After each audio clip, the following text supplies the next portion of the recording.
বাংলাদেশের অন্তর্বর্তীকালীন সরকারের প্রধান উপদেষ্টা অধ্যাপক ড মোহাম্মদ ইউনূস আজ শনিবার ভ্যাটিকান সিটিতে পোপ ফ্রান্সিসের অন্ত্যেষ্টিক্রিয়ায় অংশগ্রহণ করেন। এর আগে অন্তর্বর্তীকালীন সরকারের প্রধান উপদেষ্টা অধ্যাপক ড মোহাম্মদ ইউনূস শুক্রবার রোমে অবস্থিত বাংলাদেশ দূতাবাস পরিদর্শন করেন।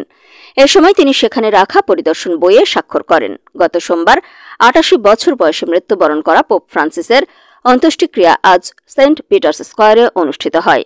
শেষ বিদায় জানাতে সেন্ট পিটার্স স্কয়ারে উপস্থিত হন প্রধান উপদেষ্টা অধ্যাপক ড মোহাম্মদ ইউনূস সহ কয়েক ডজন বিশ্বনেতা, ক্যাথলিক কর্মকর্তারা ও হাজারো মানুষ। যুক্তরাষ্ট্রের president Donald Trump, prince William সহ বেশ কয়েকজন বিশ্বনেতা, ইউরোপীয় কমিশনের president Ursula von der Leyen, ফ্রান্সের প্রেসিডেন্ট ইমানুয়েল ম্যাক্রো, স্পেনের রাজা ফিলিপ ষষ্ঠ ও রানী লেতিজিয়া, জার্মানির প্রেসিডেন্ট ফ্রাঙ্ক ভাল্টার স্টাইনমার, বিদায়ী চ্যান্সেলর ওলাফ শালৎস, ইতালির প্রেসিডেন্ট সার্জিও মাত্তারেল্লা এবং প্রধানমন্ত্রী জর্জিয়া মেলোনি সহ অন্যান্য ইউরোপীয় নেতা অন্ত্যেষ্টিক্রিয়ায় অংশগ্রহণ করেন। অধ্যাপক ইউনূস বিশ্বের শীর্ষস্থানীয় নেতা এবং বিশিষ্টজনদের মাঝে আসন গ্রহণ করেন। ইতালির পুলিশ জানায় পোপ ফ্রান্সিসের অন্ত্যেষ্টিক্রিয়া উপলক্ষে প্রায় ১,৪০,০০০ মানুষ সেন্ট পিটার্স স্কয়ার এবং এর আশেপাশের রাস্তায় জমায়েত হন। প্রয়াত পোপ ফ্রান্সিস অধ্যাপক মোহাম্মদ ইউনূসের কাজের দারুণ ভক্ত ছিলেন এবং তার কাজের ভূয়সী প্রশংসা করতেন।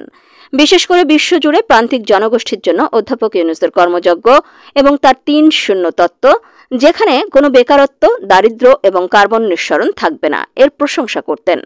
রোমের ভ্যাটিকানে তিনি ২০০৬ সালে শান্তিতে নোবেল বিজয়ীর সঙ্গে যৌথভাবে ৩-০ উদ্যোগও চালু করেছিলেন। পোপের সমাধিটি বেশ সাধারণ হওয়ার কথা থাকলেও এর ওপরে থাকা ব্যাসিলিকা অর্থাৎ বিশেষ মর্যাদা সম্পন্ন গির্জা বেশ ঐশ্বর্যমণ্ডিত।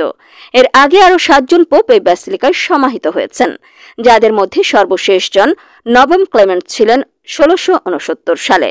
ভ্যাটিকানের বাইরে সর্বশেষ শায়িত পোপ হচ্ছেন ত্রয়োদশ লিও। ১৯০৩ সালে তার মৃত্যুর পর পোপই সমাহিত হয়েছেন ভ্যাটিকানের সেন্ট পিটার্স ব্যাসিলিকায়।